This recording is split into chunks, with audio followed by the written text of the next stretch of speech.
عزیزانو د روژې دا مقدسه میاشت یوه لسیزه خلاص سوه، دویمه عاشره شروع سوه.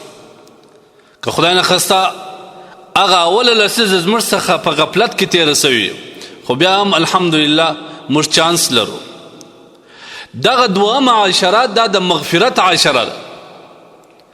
الله جل جلاله په دې عاشره کې خپل هغه بندگان چې هغوی د خپل رب څخه پر کړل سوو ګناهونو باندې، پر تېر سوو اعمالو باندې استغفار غواړي، الله تبارک وتعالی یې بخښي.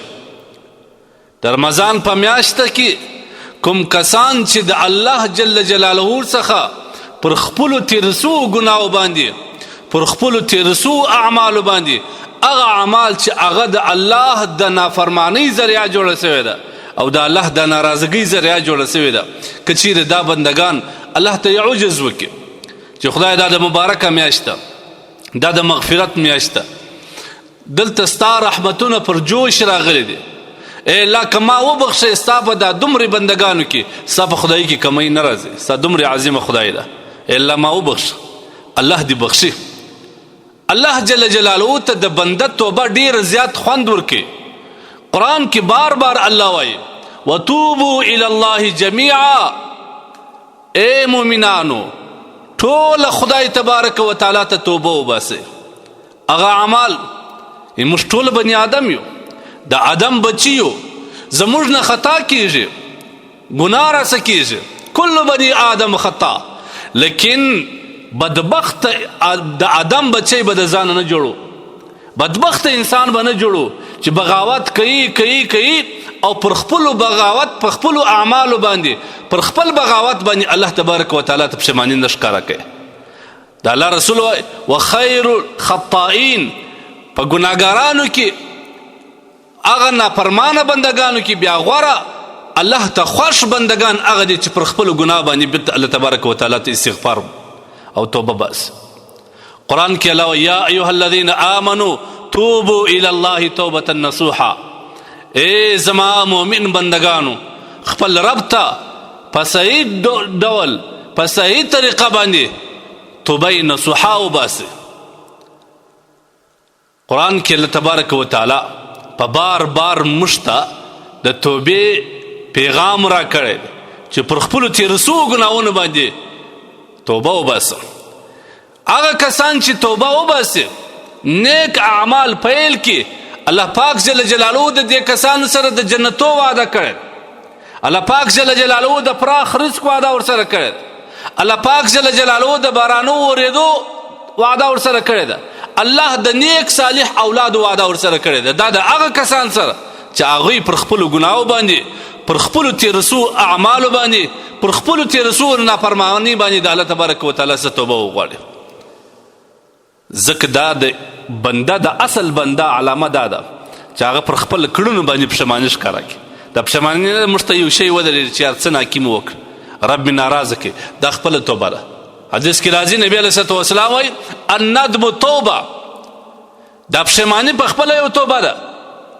او الله په دې مقدسه میاشت کې په هره ورځ په هره شپه کې داسې اوقات مکمل داخل کړي دي چې بنده الله تبارک وتعالی ته لاسونه لپه کړي او خپل رب ته استغفار ووایي او بخښنه وغواړي د خپل رب نه، او د خپل رب نه دعا یې وغواړي. الله پاک جل جلاله په دې روژې کې د دغه بنده دعا الله تبارک وتعالی قبلوي. او دا موږ څومره پریشاني لرو، څومره نیستۍ پر موږ زور کړی دی، څومره مشکلات موږ لرو. د دې نیستۍ د دې مشکلاتو واحد حل چې کوم دی د الله تبارک وتعالی څخه بخښنه غوښتل دی. نو لہذا دا د مغفرت عاشره ده. په دې عاشره کې که د روژه مات په وخت وي، که د تهجد په وخت کې، که د سهار یا د ماښامه پورې کوم وخت کې ته فارغ شولې، په دې اوقاتو کې چې د رب څخه استغفار وغواړې الله تبارک وتعالی څخه توبه قبلوي. څه معلومه ده پروش کال دومرې کسان د دې روژې په تمه ناست وه، لیکن هغوی نن تر خاورو لاندې دي. که موږ د راتلونکي روژې په تمه کښېنو او موږ دا ووایو چې د الله تبارک وتعالی څخه بخښنه په راتلونکي روژه کې غواړم، څه معلوم چې بیا راتلونکي کال روژې ته بیا موږ ژوندي یو که مړ یو. لہذا دا مقدسه میاشت ده. په دې میاشت کې بیا دا دویمه لسیزه ده، بندګانو د الله په خاطر باندې د خدای جل جلاله څخه معافي وغواړئ. که دې دومره ګناوې کړي، که ستا ګناونه د اسمان و کنکرو ته ورسېږي، یا ابن آدم لو بلغت ذنوبک عنان السما، ای د آدم بچه که تا دومره ګناوې کړي چې ستا د ګناو دغه بوجونه د اسمان و کنګرو ته ورسېږي او ته ما څخه یو وارې په صداقت و په اخلاص باندې توبه وباسې، الله وایي زه ستا توبه قبلوم. دا ټول ګناونه دې معافوم.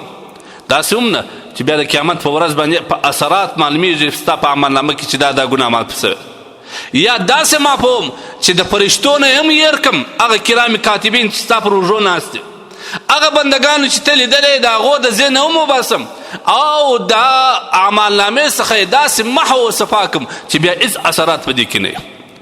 څومره مهربانه رب موږ لرو او هغه د خپل بنده پر توبه باندې، خپل بنده پر رجوع باندې الله دومره خوشحاله کېږي. حدیث کې د دې مثال شته، یو سړی په سفر ځي نو یو خپل اوښ ورسره دی، آس ورسره دی، پر هغه باندې مکمل د سفر توشه تړلې ده، خوراک څښاک د اوداسه اوبه د بدن د تن جامې ټول ضرورت په دې باندې. په لاره کې روان دی، دی بیده سو چې راپورته سو، هغه آسو یا اوښو هر څه چې و هغه ځینې کړل دی، ورک سو. دی به څومره پریشان، بیا ګرځي ګرځي ګرځي ګرځي ګرځي، هغه شی نه کې پیدا، ګرمي ده، د تندې څخه بیرته پر دا ریګ باندې پرېوتې او په دې وخت کې سترګې تېرې سوي دي.